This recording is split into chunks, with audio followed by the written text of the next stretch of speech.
Hello everyone, मैं बाला आपके अपने चैनल हेल्पिंग गाइड टीवी में आपका स्वागत करती हूँ। तो फ्रेंड्स, चलिए वीडियो स्टार्ट करते हैं और जानते हैं कि हम किस बारे में बात करेंगे। तो मैं बता दूं कि आज हम 5 टॉपिक पर बात करेंगे, जिससे हम पता लगाएंगे कि हमारे मम यानी हमारे गर्भ में बेबी बॉय है या फिर बेबी गर्ल। तो हम इस तरीके से 5 टॉपिक में आपको बताऊंगी, 5 सिम्टम्स में आपको बताऊंगी, जिससे आप पता लगा सकते हैं कि आपके गर्भ में बेबी बॉय है या फिर बेबी गर्ल है। आपने किसको कंसीव किया है, तो आप इस तरीके से जान पाएंगे कि आपने बेबी बॉय को कंसीव किया है या फिर बेबी गर्ल को। तो मैं आपको बताऊंगी कि पहले टाइम में जो हमारी दादी नानी होती थी, उनको एक्सपीरियंस होता था, क्योंकि उस टाइम पे बच्चे को घर पे ही जन्म दिया जाता था। उनको हॉस्पिटल नहीं लेकर जाते थे। जो हमारे बुजुर्ग होते थे, वो घर पर ही बेबी को जन्म दिलाते थे।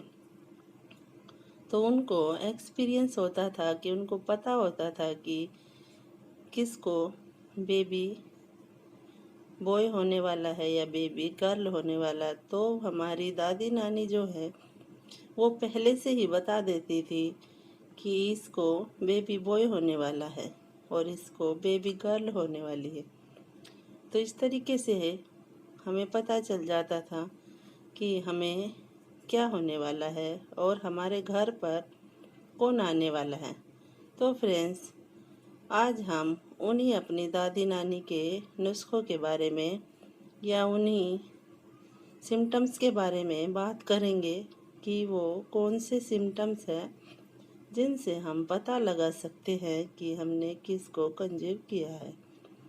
तो चलिए देर नहीं करते और वीडियो को स्टार्ट करते हैं और पता करते हैं कि वो पहला कौन सा सिम्टम्स है जिससे हम पता कर सकते हैं। तो देखिए फ्रेंड्स, प्रेगनेंसी में नाभि पर क्यों होती है खुजली। तो फ्रेंड्स, ये भी एक रीज़न है कि अगर नाभि पर आपके खुजली होती है तो आप समझ जाइए कि आपने बेबी बॉय को कंसीव किया है। और दूसरा है फ्रेंड्स कि प्रेगनेंसी में नाभि पर जो खुजली होती है उसका क्या कारण होता है। प्रेगनेंसी के दौरान शरीर अधिक मात्रा में एमनियोटिक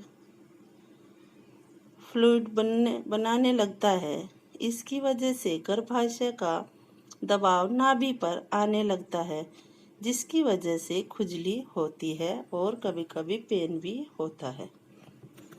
तो फ्रेंड्स, अगला सिम्टम्स है पीरियड्स। फ्रेंड्स, कई बार हमें प्रेगनेंसी के दौरान पीरियड्स दिखाई देते हैं।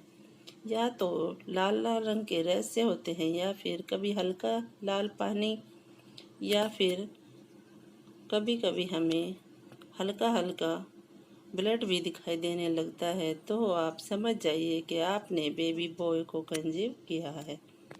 तो चलिए फ्रेंड्स, अब तीसरा सिम्टम्स जान लेते हैं। तो ये देखिए फ्रेंड्स, अगर आपके बैक साइड में पेन होता है, यानी रीढ़ की हड्डी के निचले वाले हिस्से में, कमर के नीचे या फिर रीढ़ की हड्डी में आपको अगर पेन होता है, तो फ्रेंड्स आप समझ जाइए कि आपने बेबी बॉय को कंसीव किया है। फ्रेंड्स, ये भी एक सिम्टम्स है जिससे आप पता लगा सकते हैं कि आपने बेबी बॉय को कंसीव किया है।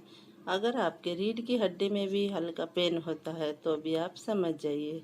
तो चलिए फ्रेंड्स, अब हम अगला सिम्टम्स जानेंगे। अगला है फ्रेंड्स ब्रेस्ट में पेन होना।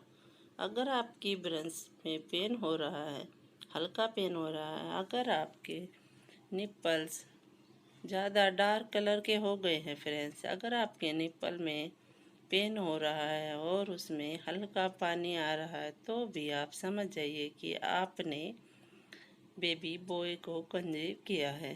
फ्रेंड्स, इससे भी आपको पता लगा सकता है कि आपने बेबी बॉय या बेबी गर्ल को कंसीव किया है। तो मैं आपको बता दूं कि अगर आपकी ब्रश में पेन हो रहा है तो आप समझ जाइए कि आपने बेबी बॉय को कंसीव किया है।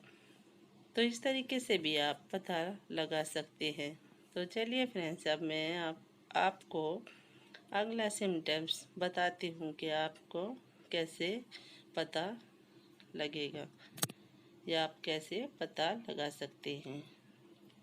अगला है फ्रेंड्स, प्रेग्नेंट लेडीज़ का जो रीढ़ की हड्डी से निचला हिस्सा होता है वो बाहरी और फूला हुआ हो सकता है। अगर भारी है और ऊपर से चपटा है तो आप समझ जाइए कि आपने बेबी बॉय को कंसीव किया है। अगर फ्रेंड्स वो हिस्सा आपका चपटा है तो आपने बेबी गर्ल को कंसीव किया है। और अगर बाहरी है, अगर उसको हम सीधी भाषा में बोले तो वो होता है हमारा पीछे का हिस्सा, बैक साइड। अगर वो हिस्सा आपका बाहरी है और आपको लगता है कि ये हिस्सा मेरा वजनदार है, इसमें ज़्यादा वजन और बेबी का भी नीचे की साइड झुकाव है, तो आप समझ सकते हैं कि आपने बेबी बॉय को कंसीव किया है। तो फ्रेंड्स, इस तरीके से आप अपना अंदाज़ा से आप लगा सकते हैं। फ्रेंड्स, ये सब बातें नॉर्मली है फ्रेंड्स, ये पहले होती थी, लेकिन ये सब हमारे दिल को, मन को दिलासा देने के लिए है। ऐसा कुछ भी नहीं होता फ्रेंड्स। इससे आप अपने मन को संतुष्ट कर सकते हैं। लेकिन फ्रेंड्स, जो भी हमारे गर्भ में होता है वो हमारी जान होता है फ्रेंड्स, चाहे वो बेबी बॉय हो या फिर बेबी गर्ल।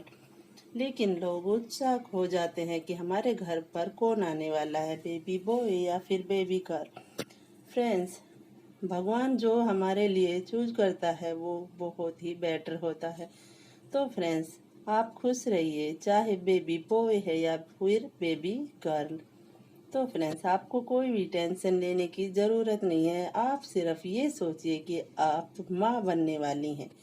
आप सिर्फ उस सुख के बारे में सोचिए फ्रेंड्स, जो आपको भगवान ने दिया है। तो फ्रेंड्स, ये जानकारी आपको कैसी लगी